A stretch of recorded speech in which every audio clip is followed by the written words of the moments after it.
Fala pessoal, nós estamos aqui no Lição Cast, o seu podcast da Lição Jovem, e falando sobre adoração. Estamos aqui na lição 3. Eu sou o pastor Pedro, essa daqui é a Clara.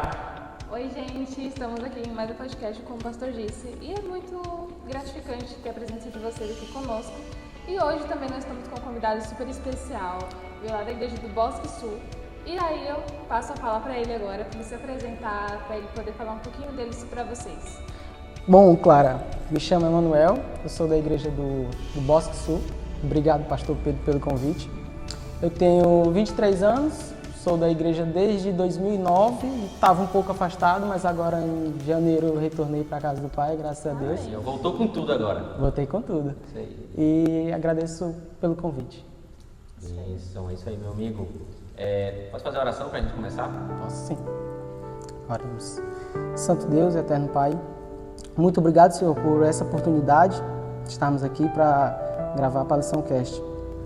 Que essa mensagem, Senhor, não chegue apenas nos ouvidos de quem vai escutar, mas também no coração. E que ela chegue e fique fixada. Fica conosco, nos abençoe, hoje e sempre, em nome de Jesus. Amém. Amém.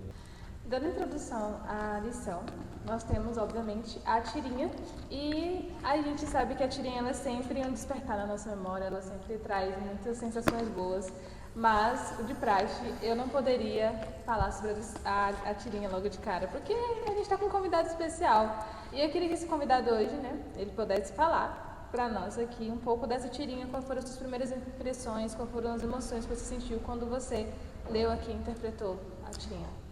Clara, uma das primeiras interpretações que eu tive foi assim, na tirinha ela tem 3 figuras, né? E aqui Abraão, ela tá em três, como é que eu posso dizer? Em 3 momentos. Isso, em 3 sentimentos, né? A primeira ele tá aqui reflexiva, né? Porque Deus está dizendo que a descendência dele vai ser como a das estrelas, né? Na outra ele já tá um pouco com a aparência de abatido, né? De tenso. Porque Deus está mandando ele levar o seu filho para fazer para o sacrifício, né? E na terceira ele já está alegre, né? Porque mesmo que ele tenha tido a aflição na segunda tirinha, ele depois ficou contente, ele confiou em Deus e Deus mostrou que não era o filho dele o sacrifício, e sim o cordeiro. E aí eu achei bastante interessante essa parte que tá os três sentimentos. Foi bem demonstrado os 3 sentimentos de Abraão naquele momento. Legal, viu? Quando a gente fala sobre altar, né, adoração, a gente continua, né, falando um pouquinho agora de um outro personagem bíblico, falando sobre Adão e Eva e agora falando sobre Abraão. Abraão, ele talvez, podemos falar que ele era especialista em fazer altares, né?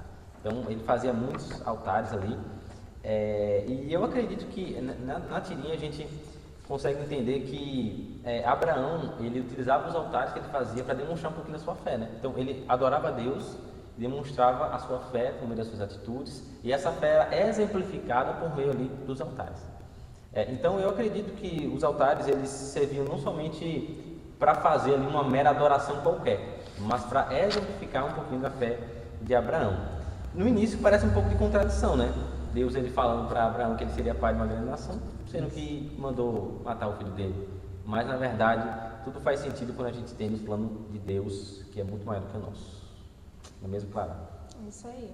E na partir de domingo, indo para a partir de domingo, nós temos uma frase aqui que eu achei bem interessante, no qual diz: na Bíblia, os altares de Deus representam lugares de consagração e comemoração.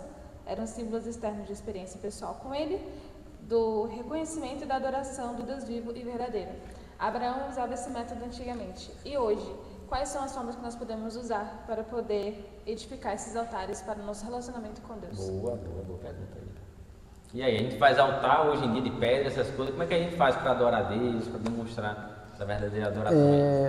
Pastor, eu acho que nossa principal fonte hoje de criar um altar para Deus é se renunciando muitas coisas do mundo. Porque assim, a gente sabe que quando a gente sai de uma crença, sai do mundo, entre aspas, para buscar a Deus, a gente tem que ter uma renúncia.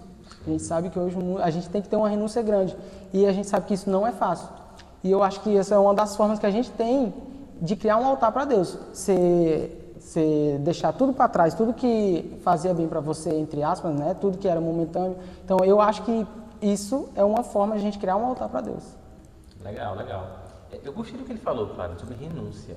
E o que eu achei interessante, claro, que o Manuel falou, foi sobre a questão dos sacrifícios que a gente tem que fazer.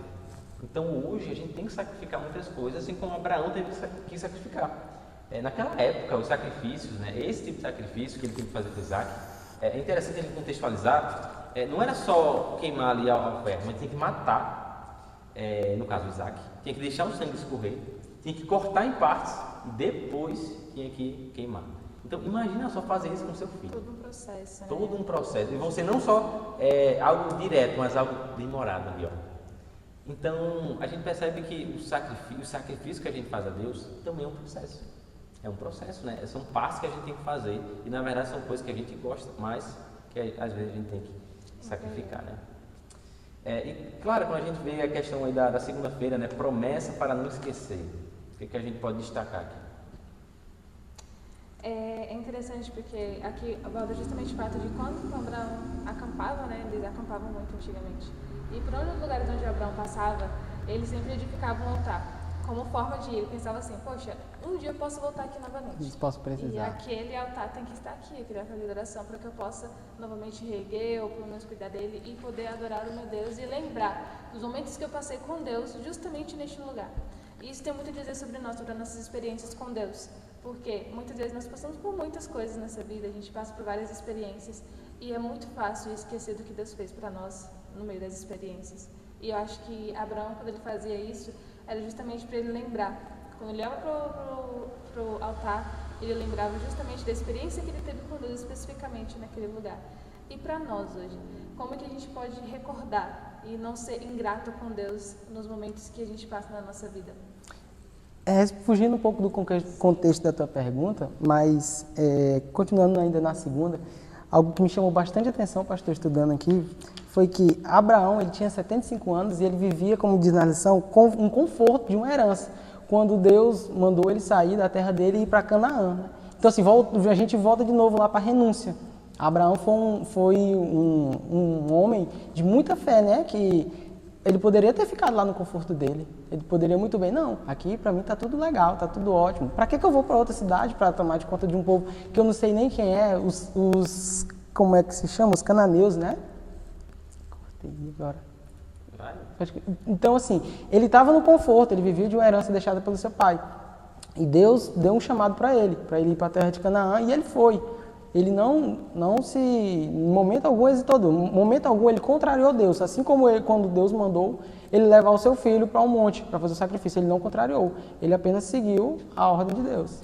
E sabe uma coisa interessante? Assim, Abraão, e às vezes a gente fala assim, não, mas eu não sou Abraão. Abraão tinha muita fé. Mas sabe, alguns comentaristas bíblicos falam que Abraão, muito provavelmente, ele não tinha muito conhecimento sobre Deus. Não, era algo muito superficial que ele tinha. E esse chamado que Deus faz para ele foi mais o que motivou essa vida dele com Deus. Então ele não tinha tanto contato assim com Deus. Tanto que a história de Abraão, ela praticamente começa com o chamado de Deus. Né? Então, na verdade, não importa quem nós somos, de onde nós viemos, mas nós podemos buscar esse relacionamento com Deus. A partir das renúncias, como você falou, né? Manuel, as renúncias, Abraão primeiro ele teve que deixar o seu pai e depois ele teve que renunciar ao seu filho. Coisas, né, que simbolizam coisas que a gente gosta, importantes pra gente, mas que às vezes a gente tem que deixar de lado para que a gente possa servir a Deus. Amém.